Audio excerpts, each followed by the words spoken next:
الحمدللہ رب العالمین والصلاة والسلام علی سید الانبیاء والمرسلین اما بعد فاعوذ باللہ من الشیطان الرجیم بسم اللہ الرحمن الرحیم الصلاة والسلام علیک یا رسول اللہ وعلی آلک واصحابک یا حبیب اللہ الصلاة والسلام علیک یا نبی اللہ وعلی آلک واصحابک یا نور اللہ۔ میٹھے میٹھے اسلامی بھائیوں، درود پاک پڑھنے کے بے شمار فضائل و برکات ہیں۔ مصطفیٰ جان رحمت شمع بزم ہدایت صلی اللہ تعالی علیہ وسلم کا فرمان عالی شان ہے کہ جو کوئی شخص مجھ پر ایک بار درود پاک پڑھتا ہے، اللہ تعالیٰ اس پر 10 رحمتیں نازل فرماتا ہے، اس کے 10 گناہوں کو مٹا دیتا ہے اور اس کے 10 درجات کو بلند فرماتا ہے۔ تو سبحان اللہ، ایک درود پاک پر اتنی برکتیں ہیں، تو جو کثرت سے درود پاک پڑھتے ہیں ان کو کتنی برکتیں نصیب ہوتی ہوں گی۔ تو ہم سب کو مل کر کثرت کے ساتھ درود پاک پڑھنے ہیں۔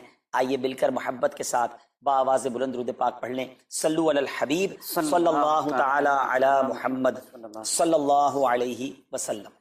میٹھے میٹھے اسلامی بھائیو، آج جو ہمارا بیان کا موضوع ہے کہ رمضان کا استقبال کیسے کیا جائے، رمضان کی پریپریشن کیسے کی جائے۔ دیکھیں، ہمارے گھر پہ جب کوئی مہمان آتا ہے ہم اس کی تیاری کرتے ہیں، اس کے لیے ہم ایک اچھی یوں سمجھیے کہ پریپریشن کرتے ہیں، اور جیسا مہمان ویسی تیاری۔ جس کے لیے دل میں زیادہ محبت ہوتی ہے اس کے لیے ہم زیادہ تیاری کرتے ہیں۔ تو اب ذرا آپ سوچئے کہ ایسا مہمان جو ہماری مغفرت کروانے آ رہا ہے، ایسا مہمان جو ہمیں بخشوانے آ رہا ہے، تو پھر ہمیں اس کے لیے کتنی کوشش کرنی چاہیے۔ تو آج یہاں پر جو ہم حاضر ہوئے ہیں، اللہ کرے کہ ہم رمضان کا صحیح معنوں میں استقبال کرنے میں کامیاب ہو جائیں۔ رمضان اللہ کا احسان ہے۔ رمضان کی اہمیت کو سمجھنے کے لیے یہی کافی ہے کہ پیارے آقا علیہ الصلوۃ والسلام فرماتے ہیں کہ اگر میری امت کو معلوم ہوتا کہ رمضان کیا ہے تو وہ تمنا کرتے کہ سارا سال ہی رمضان ہو۔ سبحان اللہ۔ مولا علی شیر خدا کرم اللہ تعالی وجہ الکریم کا یہ قول کتنا نرالا ہے۔ آپ فرماتے ہیں اگر اللہ تبارک و تعالیٰ کو اس امت کو عذاب دینا ہوتا تو اس امت کو رمضان اور سورہ اخلاص عطا نہ فرماتا ہے۔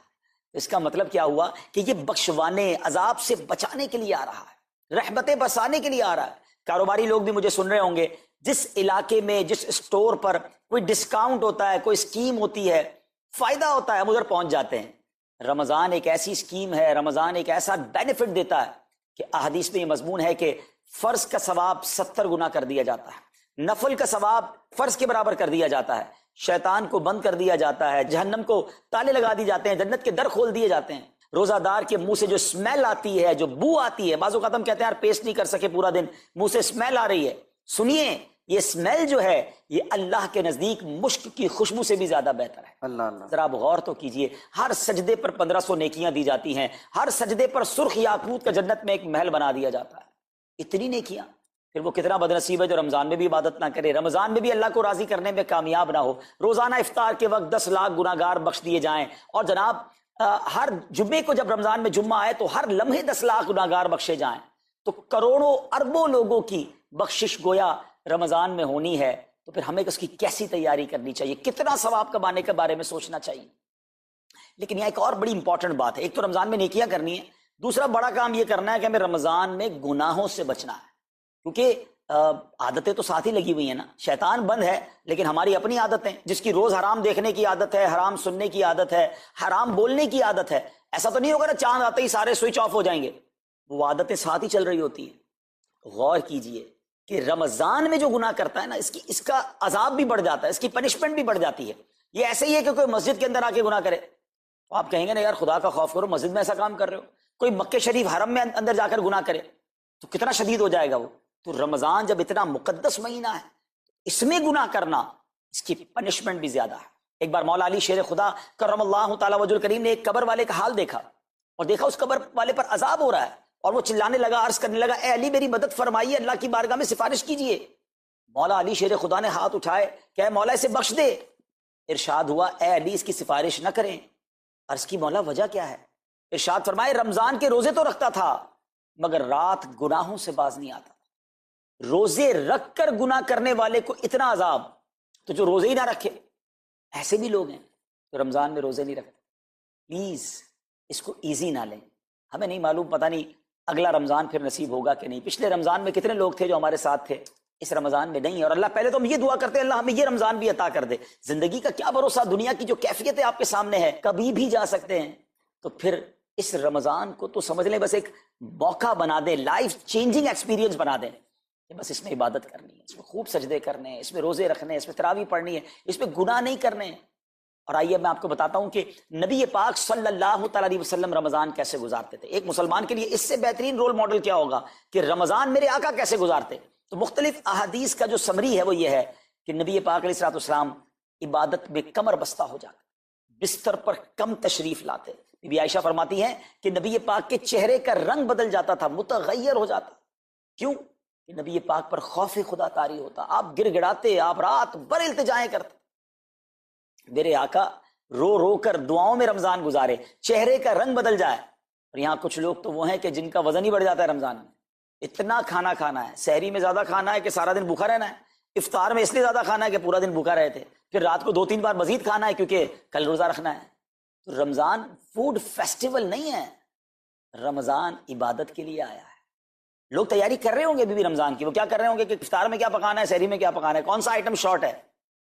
نہیں میرے بیچ اسلامی، یہ جو بھوک کا احساس ہے نا روزے میں، اس کی حکمت علماء نے بیان کی ہے کہ بھوک غربت کا احساس دلاتی ہے، فقیری کا احساس دلاتی ہے، بندے کا غرور تکبر بیٹھ جاتا ہے، کتنے نقاہت میں آ جاتے ہیں ہم، ہمت ہی نہیں ہوتی کوئی کام کرنے کی۔ تو یہ احساس دلاتی ہے کہ تیری اوقات کیا ہے، غریب کیسے زندگی گزارتا ہے، فقیر کیسے زندگی گزارتا ہے۔ لیکن کچھ لوگ وہ ہیں جن کو بھوک نہیں لگتی کیونکہ وہ اتنا کھا لیتے ہیں یا پھر سوتے ہی رہتے ہیں۔ روزے کی حکمت یہ نہیں ہے، نبی پاک آنسو بہاتے تھے، آقا کا چہرے کا رنگ بدل جاتا۔ اور پھر بتایا کہ رمضان میں جب جبریل امین نبی پاک علیہ الصلوۃ والسلام کے پاس آتے تو آقا علیہ الصلوۃ والسلام ان کے ساتھ قرآن پاک کا دور فرماتے۔ اور پھر ایک اور نبی پاک کا خوبصورت انداز کہ پیارے آقا ویسے تو سب سے بڑھ کر سخی ہیں، مگر جب رمضان آتا تو نبی پاک کا دریائے سخاوت ایسے بہتا تھا جیسے تیز آندھی، بلکہ اس سے بھی زیادہ۔ اللہ اللہ، یہ 3-4 چیزیں آپ نے میں نے پکڑ لینی ہیں۔ آقا علیہ الصلوۃ والسلام کے پیچھے پیچھے جانا نا جنت میں، ہم نے بھی یہ کام کرنا ہے۔ یہ راتیں مانگنے کی راتیں، التجا کرنے کی راتیں، سجدے کرنے کی راتیں، ہمیں تہجد بھی پڑھنی ہے، ہمیں انشاءاللہ نوافل بھی پڑھنے ہیں، اور کم از کم قرآن ایک بار تو پورا انڈرسٹینڈ تو کریں نا۔ تلاوت، ترجمہ، تفسیر کب کریں گے؟ بڑی بڑی ڈگریاں ہیں، بڑے بڑے پاسپورٹ اور جناب بہت سارا سرمایہ ہے، مگر ایک بار بھی قرآن پورا ترجمے اور تفسیر سے نہیں پڑھا ہوگا۔ بہت سارے لوگ ایسے ہیں، ذرا سوچئے نا۔ اچھا یہ مہینہ نزول قرآن کا مہینہ ہے، رمضان اور قرآن کو جو خاص نسبت حاصل ہے نا، تو اس مہینے میں قرآن کو پکڑ لیں۔ ہائے ہائے، اللہ کرے رمضان قرآن کے ساتھ گزرے، ہماری صبح قرآن کے ساتھ ہو، ہماری شام قرآن کے ساتھ، ہم قرآن سمجھنے والے بن جائیں۔ اچھا میں ایک اور بات بتاؤں آپ، مہینہ کتنا پیارا، صرف اس مہینے میں قرآن نازل نہیں ہوا، باقی بھی جو 3 آسمانی کتابیں ہیں نا، زبور، انجیل، توریت، یہ بھی رمضان میں ہی نازل ہوئی ہیں۔ اللہ کریم نے ان تمام مبارک کتابوں کو نازل کرنے کے لیے رمضان کا مہینہ منتخب فرمایا، اتنا مبارک مہینہ ہے۔ تو ہمیں خوب اس میں تلاوت قرآن کرنی، اور اب دعوت اسلامی نے کتنا آسان کر دیا، تفسیر قرآن عطا فرما دی صراط الجنان آسان اردو میں، اور پھر جناب اس کو اپلیکیشن پر بھی دے دیا، اس کے PDF بھی جاری کر دیے، ڈاؤن لوڈ کر لیں موبائل میں۔ اب تو آڈیو تفسیر قرآن بھی آپ کو دے دی۔ اگر پھر بھی سنیں نہ، پڑھیں نہ، قرآن سے دور رہیں تو یہ ٹھیک نہیں ہے۔ پلیز اس رمضان کو قرآن کے ساتھ گزاریے۔ اور پھر جو نبی پاک کا جو سخاوت والا انداز ہے نا، صدقہ و خیرات کرنا، ہر سائل کو عطا فرماتے، تو یہ بھی ہمارا ایٹیٹیوڈ ہونا چاہیے کہ خوب دل کھول کر خرچ کریں، سب سے پہلے اپنی پوری زکوٰۃ ادا کریں۔ یہ اتنی بڑی اب بدقسمتی ہوتی جا رہی ہے، ایسا فیل ہوتا ہے دنیا بھر کے تاجران اور لوگوں سے جب ہم ملتے ہیں کہ جس طرح رمضان کے علاوہ بہت تھوڑی تعداد میں مسلمان نماز پڑھتے ہیں نا 5 ٹائم، ایسا لگتا ہے اب زکوٰۃ بھی بہت کم لوگ ہی دیتے ہیں، پوری زکوٰۃ نہیں دیتے، اندازے سے نکال دی، کیلکولیشن کرتے نہیں ہیں۔ اور یہ بھی فیلنگز آتی ہیں کہ زکوٰۃ جتنی بڑھتی جاتی ہے نا، ہزاروں میں جس کی زکوٰۃ ہے وہ دے دیتا ہے، لاکھوں والا بھی شاید دے دیتا ہے، لیکن جب زکوٰۃ ہی کروڑوں میں پہنچ جاتی ہے نا، تو پھر یہ دل پر بھار پڑنا لگ جاتا ہے، ڈیفیکلٹ لگنا شروع ہو جاتی ہے۔ بندہ یہ کیوں نہیں سوچتا کہ اگر اللہ پاک نے مجھ پر لاکھوں میں زکوٰۃ ہے تو اللہ نے کروڑوں دیے تو لاکھوں میں زکوٰۃ ہے نا، اگر کروڑوں میں زکوٰۃ ہے تو اربوں ہیں تو کروڑوں میں زکوٰۃ ہے نا۔ زکوٰۃ کتنی ہے؟ ضروریات زندگی کی تمام چیزوں سے فارغ ہونے کے بعد جو مال تجارت، سونا چاندی، کیش یا پرائز بانڈ، یہ جو اس کی تفصیلات ہیں، اس پر 2.5% ہے۔ میں ایک اور لاجک سے آپ کو بات سمجھاؤں، اگر اس لاجک سے سمجھیں تو زکوٰۃ تو 1-1.5% بنتی ہے۔ وہ کیسے؟ ہم سب کے گھر نکل گئے، اس پہ زکوٰۃ نہیں ہے، ہماری گاڑیاں نکل گئیں، اس پہ زکوٰۃ نہیں ہے، جن کی فیکٹریاں ہیں وہ فیکٹریاں بھی مائنس کر دی گئیں، جن کی دکانیں ہیں وہ دکانیں بھی مائنس ہو گئیں۔ اچھا جناب اس کے علاوہ اگر کرائے پہ کچھ پراپرٹی دی ہوئی ہے اس پر زکوٰۃ نہیں ہے۔ اگر ان سب پر زکوٰۃ ہوتی، یعنی جو کچھ میرے پاس ہے ان سب پر ہوتی تو کتنی زیادہ ہو جاتی، اور اتنی ساری چیزیں نکل گئی، تو پھر تو اگر ٹوٹل پد لگائیں تو یہ 1.5% ہی بنتا ہے۔ تو اب جب سب کچھ نکالنے کے بعد تھوڑے سے مال پر 2.5% ہے اور بھی سال میں ایک بار ہے، تو اس کو بھاری نہ سمجھیں، یہ بربادی ہے جو زکوٰۃ نہیں دیتے۔ یاد رکھیے گا حدیث پاک کا مضمون ہے کہ یہ مال کا میل ہے، جس مال سے مل جائے اس مال کو بھی برباد کر دیتا ہے۔ بربادیاں آتی ہیں، بے سکونیاں آتی ہیں، بیماریاں آتی ہیں، اور آگے جو دے دیتا ہے سبحان اللہ، اس کے بارے میں حدیث پاک میں آتا ہے کہ اپنی زکوٰۃ دے کر اپنے مالوں کو مضبوط قلعوں میں قید کر لو، اپنے مال کو سیکیور کریں۔ لوگ کہتے ہیں انشورنس ہونی چاہیے، آگ نہ لگ جائے، چوری نہ ہو جائے، ڈوب نہ جائے۔ اللہ کے حبیب علیہ الصلوۃ والسلام فرماتے ہیں، جس کا مضمون ہے کہ جب بندہ اللہ کی راہ میں خرچ کرتا ہے نا، تو وہ صدقہ بندے کے ہاتھ سے نکل کر اللہ کے دستے قدرت میں چلا جاتا ہے، اور اللہ کریم تمہارے صدقوں کو پالتا ہے جس طرح تم اپنے جانور کے بچوں کو پالتے ہو۔ بچہ ہوتا ہے نا جانور کا، بڑا ہو جاتا ہے، فرمایا بندہ کھجور کا صدقہ دے گا، اللہ پہاڑ جتنا عطا فرمائے، اس دن بھی ملے گا اور ملٹیپلائی ہو کر ملے گا۔ اچھا، جو ادھر خرچ کیا ادھر کیا ملے گا؟ ادھر بھی نبی پاک علیہ الصلوۃ والسلام فرماتے ہیں، جس کا مضمون ہے میں قسم کھا کر کہتا ہوں، یعنی نبی پاک تو جو فرمائے حق ہے۔ اس حدیث میں تو آقا علیہ الصلوۃ والسلام قسم اٹھا رہے ہیں کہ میں قسم کھا کر کہتا ہوں کہ اللہ کی راہ میں خرچ کرنے سے مال کم نہیں ہوتا، نہ ادھر کم ہونا ہے اور ادھر بھی ملنا ہے، تو پھر تو سودا کتنا نفع والا ہے۔ اور یہ آپ چیک کر لیں، پوری دنیا میں جہاں مجھے سنا جا رہا ہے کہ جو لوگ پوری زکوٰۃ دیتے ہیں نا، ان کا مال ملٹیپلائی ہوتا ہے، اگلے سال زیادہ زکوٰۃ دے رہے ہوتے ہیں۔ زیادہ زکوٰۃ کیسے ہو گئی؟ کیونکہ مال بھی بڑھ گیا، تو ادھر بھی بینیفٹ ہے، ادھر بھی بینیفٹ ہے، نقصان کا سودا ہی نہیں ہے۔ پھر چاہتے ہو بلاؤں سے بچ جائیں، تو روایتوں کا مضمون ہے کہ صدقہ بلا اور بندے کے بیچ میں آ جاتا ہے، بلا اترتی ہے صدقہ روک لیتا ہے، لڑائی کرتا ہے اس سے، اور بندے پر بلائیں اور پرابلمز اور ڈیفیکلٹیز آنے سے اسے روکتا ہے۔ تو اگر چاہتے ہیں کہ برائیوں کے دروازے بند رہیں، چاہتے ہیں کہ بری موت سے بچیں، چاہتے ہیں کہ رزق میں اضافہ ہو، چاہتے ہیں کہ بلاؤں سے بچیں، ادھر بھی مال میں اضافہ ہو، ادھر بھی خزانے ملیں، تو اللہ کی راہ میں دل کھول کر خرچ کریں۔ اور یہ مہینہ it's the right month for generosity, یہ بہترین مہینہ ہے سخاوت کرنے کا، کیونکہ نبی پاک کا یہ انداز تھا کہ رمضان میں خوب سخاوت فرماتے۔ تو غریبوں کی مدد کریں، ایسی مدد کریں کہ چہروں پہ مسکراہٹیں آ جائیں، لوگوں کے دسترخوان اچھے ہو جائیں، ان کے گھروں میں بھی کچھ اچھے کھانے پہنچ جائیں۔ اور اس میں سب سے بہترین طریقہ یہ ہے کہ اپنے غریب رشتہ داروں کو آپ مدد کریں۔ اگر وہ مستحق ہے نا زکوٰۃ کے، تو حق ہے کہ سب سے پہلے اپنے غریب رشتہ داروں کو دیں، پھر زکوٰۃ بچ جائے۔ تو عاشقان رسول کی عظیم الشان بڑی تحریک دعوت اسلامی آپ کے سامنے ہے، جو دین متین کی خدمت کر رہی ہے۔ جامعۃ المدینہ ہیں، مدرسے ہیں، بچے اور بچیاں عالم بن رہے ہیں، عالمہ بن رہے ہیں، حافظ بن رہے ہیں، ناظرہ قرآن، اور ان سے کوئی فیس بھی نہیں لی جا رہی۔ ہزاروں بچے فری آف کاسٹ ہمارے پاس ایکوموڈیشن رکھے ہوئے ہیں، جن کو کھانا پینا رہنا دعوت اسلامی نے دینا ہے۔ آپ ذرا سوچئے یہ امت کی کتنی بڑی خدمت ہے کہ علماء دینا، حافظ قرآن، مسجدوں کے امام یہاں سے پروڈیوس ہوتے ہیں۔ اور پھر آگے چلیں تو دعوت اسلامی نے اسلامک میڈیم اسکول بنائے دارالمدینہ، پھر سال کی 600 کے قریب مسجد دعوت اسلامی بناتی ہے۔ میڈیا کے ذریعے جو بے حیائی پھیلائی جا رہی تھی، تو مدنی چینل اردو، پھر مدنی چینل انگلش، پھر مدنی چینل بنگلہ۔ اب بچے مذہبی پروگرام اتنا غور سے نہ دیکھتے تھے، وہ اپنے بچوں کے آئٹمز دیکھنا چاہتے تھے، تو گناہوں بھرے کارٹونز اور پروگرام سے اور پوئمز سے چھڑانے کے لیے Islamic poems, Islamic cartoons, Islamic بچوں کے پروگرام، تاکہ بچے بھی جو ہے وہ الحمدللہ بچے رہیں۔ اور اب اس کی کیا زبردست پاپولیرٹی ہے کہ آپ کڈز مدنی چینل کے یوٹیوب چینل پہ جائیں، ہمارا ایک ایک کلپ 10 ملین 12 ملینز میں دیکھا جا رہا ہے۔ تو کون دیکھ رہا ہے؟ وہ بچے جو گناہوں بھرے کارٹونز دیکھتے تھے، اب الحمدللہ اللہ رسول کی باتیں وہاں سن رہے ہیں۔ پھر آگے چلیں تو دعوت اسلامی جناب یہ دینی کاموں کے ساتھ ساتھ جو ویلفیئر کے کام کر رہی ہے، غریب مسلمانوں کی امداد کا کام، زلزلے اور سیلاب زدگان کی ریسکیو کرنے کا کام، گونگے بہرے نابینا اور معذور افراد کی ریہیبلیٹیشن کا کام، تھیلیسیمیا کے مریضوں کو خون دینے کا کام، 26 لاکھ مسلمانوں کو دنیا بھر میں راشن، کھانا پانی صرف اس ایک سال میں دعوت اسلامی نے پہنچایا۔ تو یہ کمال کی آرگنائزیشن ہے۔ دیکھیں آپ دنیا کی بہت ساری NGOs کو جانتے ہوں گے، کوئی مدرسے چلاتا ہے تو مدرسے ہی چلاتا ہے، کوئی مسجد بناتا ہے تو مسجد ہی بناتا ہے، کوئی کھانا کھلاتا ہے تو کھانا ہی کھلاتا ہے، کوئی جناب غریبوں کی مدد تو وہی کام، کوئی ہاسپٹل تو ہاسپٹل۔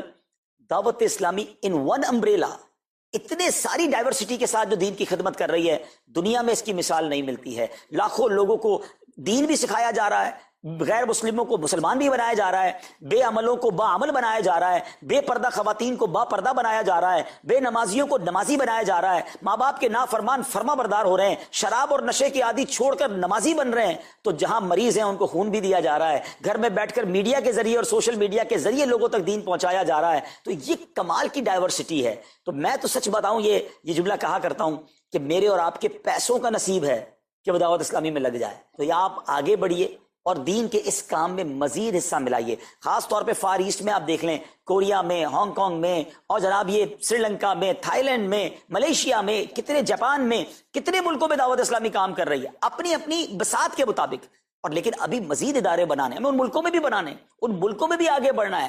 تو اگر آپ بھی چاہتے ہیں کہ میرے آقا کے عشق کا پیغام، سنت رسول کا پیغام، مسلک اعلیٰ حضرت کا پیغام، نبی پاک کے دین کا پیغام پوری دنیا میں پھیلے، تو وی ہیو ٹو سپورٹ دعوت اسلامی. نہ صرف فائنینشلی، پریکٹیکلی بھی ہمیں آپ بھی چاہیے. خود حصہ ملائیں نا. سیدنا عثمان غنی رضی اللہ تعالیٰ عنہ نے صرف مال نہیں دیا تھا، آپ پریکٹیکلی بھی نبی پاک کے ساتھ شریک ہوتے تھے نا. تو آپ اپنے عطیات بھی دیں، اور دنیا کے جن ملکوں میں آپ مجھے سن رہے ہیں وہ دعوت اسلامی والوں کے دستوں بازو بنے. کمزوری کہاں نہیں ہوتی. ہاں ہمارے گھر میں کمزوری ہوتی ہے، ہم سب مل کر کام کریں گے تو کمزوریاں بھی دور ہوں گی اور ترقی آ جائے گی اور ہمیں اس کا ثواب بھی ملے گا. تو آج میں دنیا بھر میں جہاں مجھے دیکھ رہے ہیں، پلیز اچھی نیتیں کریں. اچھا ایک بات اور سن لیں، ہم بعض اوقات کیا سوچتے ہیں کہ ہمارے ملک کا خرچہ مثال کے طور پہ $20,000 ہے، وہ ہم لوگوں نے کر لیا، اب اور چلنے کی کیا ضرورت ہے. دعوت اسلامی کسی ایک ملک کی نہیں ہے، انٹرنیشنل دعوت اسلامی کے لیے سوچیں. دنیا میں جہاں بھی دین کا کام ہو رہا ہے وہ میرا ہے. یہ میں اپنے ملک اور اپنی سٹی کے بارے میں سوچوں گا تو شاید میں بڑا کام نہ کر سکوں. آپ کو تو موقع مل رہا ہے انٹرنیشنلی مدنی کاموں میں اپنا حصہ ملائیں. دعوت اسلامی کو دل کھول کر سپورٹ کریں. ہم انشاءاللہ جتنے عطیات بڑھیں گے انشاءاللہ مزید مدنی کام بڑھانے کا ارادہ رکھتے ہیں. اللہ کریم اپنی بارگاہ میں ہم سب کا جمع ہونا قبول فرمائے اور دل کھول کر خرچ کرنا نصیب فرمائے، اور اس رمضان کو ہماری مغفرت کا ذریعہ بنا دے. اس رمضان کو نبی پاک علیہ الصلوۃ والسلام کے نقش قدم کے مطابق چل کر گزارنے کی توفیق عطا فرمائے. صلو علی الحبیب صلی اللہ تعالی علی محمد صلی اللہ علیہ وسلم. سورہ کوثر. سورہ کوثر کا تعارف. مقام نزول. علامہ علی بن محمد خازن رحمۃ اللہ تعالی علیہ فرماتے ہیں سورہ کوثر جمہور مفسرین کے نزدیک مکیہ ہے اور بعض مفسرین کے نزدیک مدنیہ ہے. آیات، کلمات اور حروف کی تعداد. اس صورت میں 1 رکوع، 3 آیتیں، 10 کلمے اور 42 حروف ہیں. کوثر نام رکھنے کی وجہ، کوثر سے دنیا اور آخرت کی بے شمار خوبیاں مراد ہیں اور جنت کی ایک نہر کا نام بھی کوثر ہے. اس صورت کی پہلی آیت میں یہ لفظ موجود ہے، اس مناسبت سے اسے سورہ کوثر کہتے ہیں. سورہ کوثر کے مضامین. اس صورت کا مرکزی مضمون یہ ہے کہ اس میں اللہ تعالیٰ نے اپنے حبیب صلی اللہ تعالی علیہ وآلہ وسلم کی مدحت بیان فرمائی ہے، اور اس میں یہ مضامین بیان ہوئے ہیں. نمبر 1، اس کی پہلی آیت میں اللہ تعالیٰ کے اس فضل و احسان کا بیان ہے جو اس نے اپنے حبیب صلی اللہ تعالی علیہ وسلم پر فرمایا. نمبر 2، دوسری آیت میں نبی کریم صلی اللہ تعالی علیہ وسلم سے فرمایا گیا کہ اللہ تعالیٰ کے فضل و احسان کے شکریے میں نماز پڑھتے رہیں اور قربانی کریں. نمبر 3، تیسری آیت میں فرمایا گیا کہ جو اللہ تعالیٰ کے حبیب صلی اللہ تعالی علیہ وآلہ وسلم کا دشمن ہے وہی ہر خیر سے محروم ہے. سورہ ماعون کے ساتھ مناسبت. سورہ کوثر کی اپنے سے ماقبل سورت ماعون کے ساتھ مناسبت یہ ہے کہ سورہ ماعون میں کافروں اور منافقوں کی جو صفات بیان کی گئیں ان کے مقابلے میں سید المرسلین صلی اللہ تعالی علیہ وآلہ وسلم کے اوصاف سورہ کوثر میں بیان کیے گئے. بسم اللہ الرحمن الرحیم. ترجمہ: اللہ کے نام سے شروع جو نہایت مہربان رحمت والا ہے. اِنَّا أَعْطَيْنَاكَ الْكَوْثَرَ فَصَلِّ لِرَبِّكَ وَانْحَرْ إِنَّ شَانِئَكَ هُوَ الْأَبْتَرُ. ترجمہ: اے محبوب، بے شک ہم نے تمہیں بے شمار خوبیاں عطا فرمائیں تو تم اپنے رب کے لیے نماز پڑھو اور قربانی کرو، بے شک تمہارا دشمن ہی ہر بھلائی سے محروم ہے. إِنَّا أَعْطَيْنَاكَ الْكَوْثَرَ. اے محبوب، بے شک ہم نے تمہیں بے شمار خوبیاں عطا فرمائیں. تفسیر صراط الجنان میں ہے کوثر کی تفسیر میں مفسرین کے مختلف اقوال ہیں. ان سب اقوال کا خلاصہ یہ ہے کہ اے محبوب، بے شک ہم نے تمہیں بے شمار خوبیاں عطا فرمائیں اور کثیر فضائل عنایت کر کے تمہیں تمام مخلوق پر افضل کیا. آپ کو حسن ظاہر بھی دیا، حسن باطن بھی عطا کیا، نسب عالی بھی، نبوت بھی، کتاب بھی، حکمت بھی، علم بھی، شفاعت بھی، حوض کوثر بھی، مقام محمود بھی، امت کی کثرت بھی، دین کے دشمنوں پر غلبہ بھی، فتوحات کی کثرت بھی، اور بے شمار نعمتیں اور فضیلتیں عطا کی جن کی انتہا نہیں. آیت إِنَّا أَعْطَيْنَاكَ الْكَوْثَرَ سے حاصل ہونے والی معلومات. اس سے 5 باتیں معلوم ہوئی. نمبر 1، اللہ تعالیٰ نے اپنے حبیب صلی اللہ تعالی علیہ وآلہ وسلم کو کوثر عطا کر دی ہے. کیونکہ یہاں یہ نہیں فرمایا گیا کہ ہم آپ کو کوثر عطا کریں گے، بلکہ یہ فرمایا کہ بے شک ہم نے آپ کو کوثر عطا کر دی۔ نمبر 2، اللہ تعالیٰ کی اپنے حبیب صلی اللہ تعالی علیہ وآلہ وسلم پر یہ عطا ان کے نبی اور رسول ہونے کی وجہ سے نہیں، بلکہ آپ علیہ الصلوۃ والسلام کی ذات کی وجہ سے ہے، جو شان محبوبیت کی صورت ہے، کیونکہ یہاں یہ فرمایا أعطيناك، ہم نے آپ کو عطا فرمائی، یہ نہیں فرمایا کہ اعطینا الرسول یا اعطینا النبی۔ نمبر 3، تاجدار رسالت صلی اللہ تعالی علیہ وآلہ وسلم پر یہ عطا کسی عبادت اور ریاضت کی وجہ سے نہیں ہے، بلکہ ان پر یہ عطا اللہ تعالیٰ کے عظیم فضل اور احسان کی وجہ سے ہے، کیونکہ یہاں عطا کا ذکر پہلے ہوا اور عبادت کا ذکر بعد میں ہوا۔ نمبر 4، اللہ تعالیٰ نے آپ کو کوثر کا مالک بنا دیا ہے، تو آپ جسے چاہیں جو چاہیں عطا کر سکتے ہیں۔ نمبر 5، سید المرسلین صلی اللہ تعالی علیہ وآلہ وسلم کی مدحت خود رب تعالیٰ فرماتا ہے۔ اعلیٰ حضرت امام احمد رضا خان علیہ الرحمت الرحمان فرماتے ہیں، انا اعطیناک الکوثر، ساری کثرت پاتے یہ ہیں، ٹھنڈا ٹھنڈا میٹھا میٹھا پیتے ہم ہیں، پلاتے یہ ہیں۔ اور ایک اور جگہ فرماتے ہیں نا، اے رضا خود صاحب قرآن ہے مداح حضور، تجھ سے کب ممکن ہے پھر مدحت رسول اللہ کی۔ فصل لربك وانحر، تو تم اپنے رب کے لیے نماز پڑھو اور قربانی کرو۔ تفسیر صراط الجنان میں ہے، یعنی اے حبیب صلی اللہ تعالی علیہ وآلہ وسلم، اللہ تعالیٰ نے آپ کو دونوں جہاں کی بے شمار بھلائیاں عطا کی ہیں، اور آپ کو وہ خاص رتبہ عطا کیا ہے جو آپ کے علاوہ کسی اور کو عطا نہیں کیا۔ تو آپ اپنے اس رب عز و جل کے لیے نماز پڑھتے رہیں جس نے آپ صلی اللہ تعالی علیہ وآلہ وسلم کو کوثر عطا کر کے عزت و شرافت دی، تاکہ بتوں کے پجاری ذلیل ہوں اور بتوں کے نام پر ذبح کرنے والوں کی مخالفت کرتے ہوئے اپنے رب عز و جل کے لیے اور اس کے نام پر قربانی کرے۔ اس آیت کی تفسیر میں ایک قول یہ بھی ہے کہ نماز سے نماز عید مراد ہے۔ إن شانئك هو الأبتر، بے شک تمہارا دشمن ہی ہر بھلائی سے محروم ہے۔ تفسیر صراط الجنان میں ہے۔ شان نزول، جب سید المرسلین صلی اللہ تعالی علیہ وآلہ وسلم کے فرزند حضرت قاسم کا وصال ہوا تو کفار نے آپ کو ابتر یعنی نسل ختم ہو جانے والا کہا، اور یہ کہا کہ اب ان کی نسل نہیں رہی، ان کے بعد اب ان کا ذکر بھی نہ رہے گا اور یہ سب چرچا ختم ہو جائے گا۔ اس پر یہ سورہ کریمہ نازل ہوئی اور اللہ تعالیٰ نے ان کفار کا بالغ رد فرمایا، اور اس آیت میں ارشاد فرمایا کہ اے حبیب صلی اللہ تعالی علیہ وآلہ وسلم، بے شک تمہارا دشمن ہی ہر بھلائی سے محروم ہے، نہ کہ آپ، کیونکہ آپ کا سلسلہ قیامت تک جاری رہے گا، آپ کی اولاد میں بھی کثرت ہوگی اور آپ کی پیروی کرنے والوں سے دنیا بھر جائے گی۔ آپ کا ذکر ممبروں پر بلند ہوگا، قیامت تک پیدا ہونے والے عالم اور واعظ اللہ تعالیٰ کے ذکر کے ساتھ آپ کا ذکر کرتے رہیں گے، اور آخرت میں آپ کے لیے وہ کچھ ہے جس کا کوئی وصف بیان ہی نہیں کر سکتا۔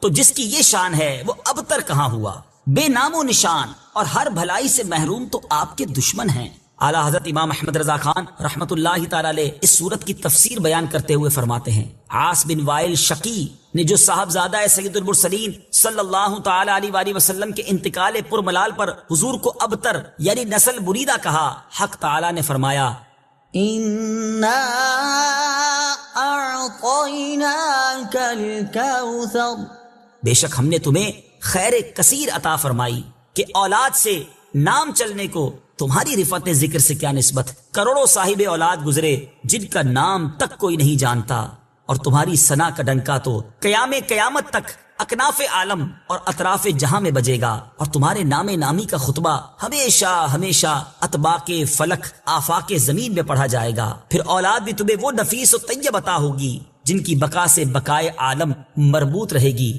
اس کے سوا تمام مسلمان تمہارے بال بچے ہیں، اور تم سب مہربان ان کے لیے کوئی نہیں، بلکہ حقیقت کار کو نظر کیجئے تو تمام عالم تمہاری اولاد مانوی ہے، کہ تم نہ ہوتے تو کچھ بھی نہ ہوتا، اور تمہارے ہی نور سے سب کی آفرینش ہوئی۔ اسی لیے جب ابو البشر آدم تمہیں یاد کرتے تو یوں کہتے، یا ابنی صورتن و ابایا معنن، اے ظاہر میں میرے بیٹے اور حقیقت میں میرے باپ۔ پھر آخرت میں جو تمہیں ملنا ہے اس کا حال تو خدا ہی جانے، جب اس کی یہ عنایت بے غایت تم پر مبذول ہو تو تم ان اشقیاء کی زبان درازی پر کیوں ملول ہو، بلکہ فصل لربك وانحر، رب کے شکرانے میں اس کے لیے نماز پڑھو اور قربانی کرو۔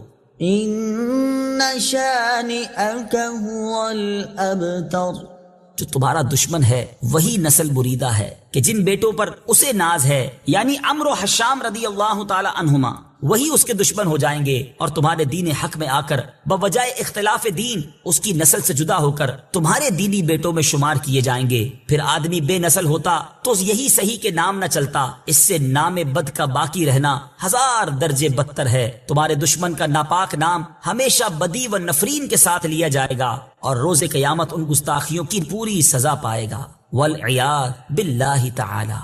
اس سے معلوم ہوا کہ حضور پرنور صلی اللہ تعالی علیہ وآلہ وسلم کا اللہ تعالیٰ کی بارگاہ میں مقام اتنا بلند ہے کہ ان کے گستاخ کو اس کی گستاخی کا جواب خود رب تعالیٰ دیتا ہے۔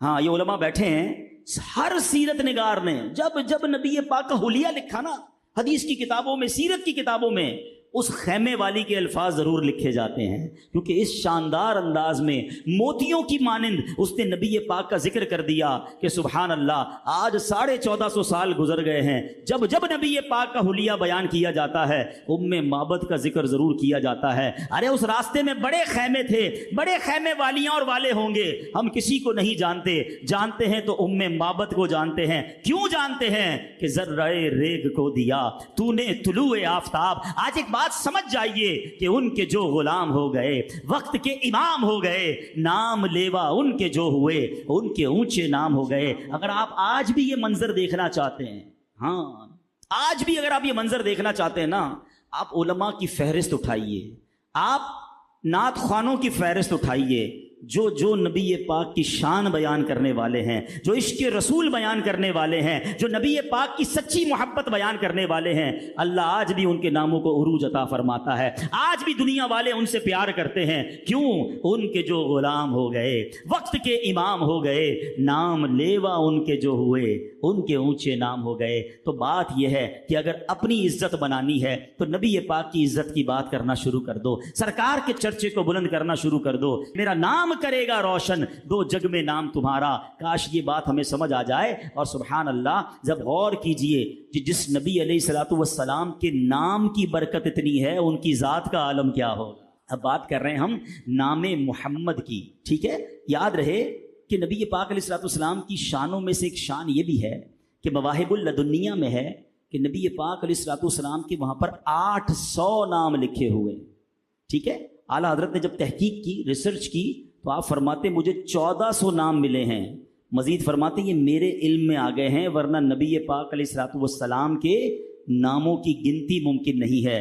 حضرت کعب الاحبار رضی اللہ تعالیٰ عنہ نے بڑی کمال کی ایک تحقیق لکھی ہے، سنتے جائیے اور جھومتے جائیے۔ وہ کہتے ہیں اہل جنت کے ہاں آپ کا نام پاک عبد الکریم ہے، اہل دوزخ کے ہاں عبد الجبار ہے، اہل عرش کے ہاں عبد الحمید ہے، فرشتوں کے ہاں عبد المجید ہے، انبیاء کرام علیہ الصلوۃ والسلام کے ہاں عبد الوہاب ہے، جنات کے ہاں عبد الرحیم ہے، پہاڑ آپ کو عبد الخالق کہتے ہیں، خشکی میں آپ کا نام عبد القادر ہے، سمندروں میں آپ کو عبد المہیمن کہا جاتا ہے، مچھلیاں آپ کو عبد القدوس کہتی ہیں، وحشی جانور آپ کو عبد الرزاق کہتے ہیں، شیطانوں کے ہاں آپ کا نام عبد القہار ہے، درندے جو چیڑ پھاڑ کرنے والے جانور ہیں آپ کو عبد السلام کہتے ہیں، چوپائے آپ کو عبد المؤمن کے نام سے پہچانتے ہیں، پرندے آپ کو عبد الغفار کے نام سے پکارتے ہیں۔ اللہ پاک کے ہاں آپ کا نام مبارک طٰہٰ ہے، اور مومنوں کے ہاں سب سے مشہور و معروف نام محمد ہے، اور آپ کی کنیت ابو القاسم ہے، کیونکہ آپ جنت تقسیم کرنے والے ہیں۔ پھر ہم کیوں نہ کہیں آنکھوں کا تارا نام محمد، دل کا اجالا نام محمد، آنکھوں کا تارا نام محمد، دل کا اجالا نام محمد۔ پوچھے گا مولا ہے لایا کیا کیا، پوچھے گا مولا ہے لایا کیا کیا، میں یہ کہوں گا نام محمد، دل کا اجالا نام محمد۔ ایسا نام ہے کہ اس نام کے شان میں، اس نام محمد پر قرآن پاک کی پوری ایک سورت موجود ہے، سورہ محمد۔ اور قرآن مجید فرقان حمید میں اس کے علاوہ نبی پاک کا نام محمد صلی اللہ علیہ وسلم 4 جگہ آیا۔ پارہ 4 سورہ آل عمران آیت نمبر 144، پارہ 22 سورہ احزاب آیت نمبر 40 میں، پارہ 26 سورہ محمد آیت نمبر 2 میں، پارہ 26 سورہ فتح آیت نمبر 29 میں۔ ایک پیاری سی آیت سنو کس انداز میں رب نبی پاک کے نام کو بیان فرما رہا ہے۔ قرآن فرماتا ہے بسم اللہ الرحمن الرحیم، ما کان محمد ابا احد من رجالکم ولکن رسول اللہ وخاتم النبیین وکان اللہ بکل شیء علیما۔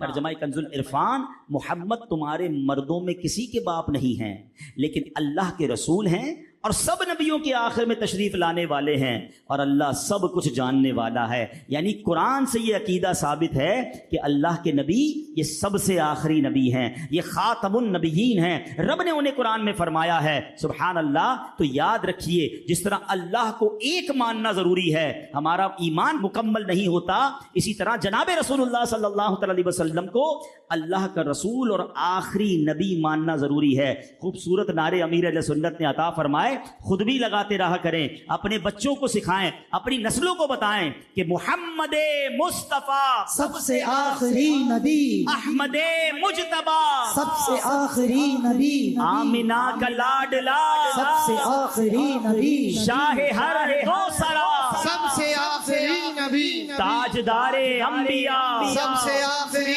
نبی، ہے حبیب کبریا سب سے آخری نبی، عقیدہ سب صحابہ کا سب سے آخری نبی، عقیدہ اہل بیت کا سب سے آخری نبی۔ اچھا سبحان اللہ۔ اب ایک اور خوبصورت بات سن لو کہ نام محمد میں بھی عقیدہ ختم نبوت بیان ہوا ہے۔ ہاں، اسی نام میں یہ عقیدہ بھی موجود ہے۔ اب ذرا تسلی سے سمجھیے گا، علماء نے بڑا پیارا نقطہ بیان فرمایا۔ علماء کہتے ہیں کہ لفظ محمد جو ہے نا وہ حمد سے بنا ہے، ٹھیک ہے، اور حمد سب سے آخر میں کی جاتی ہے۔ ہم کھانا کھا کر کیا کہتے ہیں؟ الحمدللہ۔ پانی پی لیتے ہیں، پھر کیا کہتے ہیں؟ الحمدللہ۔ کوئی بھی کام ہو جائے اس کے بعد حمد کیا جاتا ہے، یہاں تک کہ اللہ پاک نے اہل جنت سے متعلق فرمایا کہ وآخر دعواہم ان الحمدللہ رب العالمین۔ آسان ترجمہ قرآن کنز العرفان، اور ان کی دعا کا خاتمہ یہ ہے کہ تمام تعریفیں اس اللہ کے لیے ہیں جو تمام جہانوں کا پالنے والا ہے۔ تو معلوم ہوا کہ حمد آخر میں ہی کی جاتی ہے۔ تو اب پچھلے سارے نبیوں کے نام دیکھ لیں، کسی کا نام محمد نہیں تھا، سبحان اللہ، کیونکہ ابھی تو سلسلہ نبوت جاری تھا نا۔ نبی پاک سب سے آخر میں آئے، ان کا نام محمد مصطفیٰ احمد مجتبی، اللہ نے ان کا نام محمد رکھ کر بھیجا اور یہ بتا دیا کہ اب حمد ہو گئی ہے، اب ان کے بعد کسی نبی نے نہیں آنا ہے۔ محمد مصطفیٰ سب سے آخری نبی، احمد مجتبی سب سے آخری نبی، عقیدہ سب صحابہ کا، سب سے آخری نبی، عقیدہ اہل بیت کا، سب سے آخری نبی۔ سبحان اللہ، سبحان اللہ۔ نبی پاک علیہ الصلوۃ والسلام کی شان کیسی ہے، نبی پاک علیہ الصلوۃ والسلام کی تعریف کیسے بیان ہو رہی ہے۔ روایات میں آتا ہے وہ کفار جنہیں خوبیاں دیکھنا نصیب نہ ہوئیں، جو کہ صرف عیب ہی عیب دیکھتے تھے، وہ بھی جب نبی پاک علیہ الصلوۃ والسلام کی معاذ اللہ برائی بیان کرنے کی کوشش کرتے تھے تو انہیں نبی پاک میں کوئی برائی نظر نہیں آتی تھی، مگر پھر بھی وہ برائی کرنے سے باز نہیں آتے۔ اللہ اکبر۔ مگر پیارے آقا علیہ الصلوۃ والسلام میں کوئی عیب نہیں، اللہ اکبر۔ یاد رکھیے اعلیٰ حضرت امام اہل سنت تو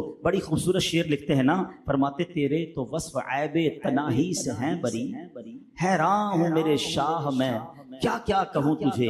ٹھیک ہے، پہلے میں قرآن پاک کی ایک آیت سناتا ہوں، پھر یہ شعر اور خوبصورت طریقے سے سمجھ آئے گا۔ اللہ قرآن میں فرماتا ہے قُل لَوْ كَانَ الْبَحْرُ مِدَادًا لِكَلِمَاتِي ربی لنفد البحر قبل ان تنفد کلمات ربی ولو جئنا بمثلہ مددا۔ ترجمہ، تم فرما دو اگر سمندر میرے رب کی باتوں کے لیے سیاہی ہو جاتا تو ضرور سمندر ختم ہو جاتا اور میرے رب کی باتیں ختم نہ ہوتی، اگرچہ ہم اس کی مدد کے لیے اسی سمندر جیسا اور لے آتے۔ اب اس آیت کریمہ میں لفظ کلمات سے کیا مراد ہے، رب کی باتوں سے کیا مراد ہے؟ مفسرین کرام کے مختلف اقوال ہیں۔ شیخ عبدالحق محدث دہلوی رحمۃ اللہ تعالی علیہ اس آیت کے تحت فرماتے ہیں کہ اہل تحقیق کے نزدیک رب کے کلمات سے مراد جناب رسول اللہ صلی اللہ تعالی علیہ وسلم ہیں۔ اب آیت کریمہ کا مطلب کیا بنے گا؟ اگر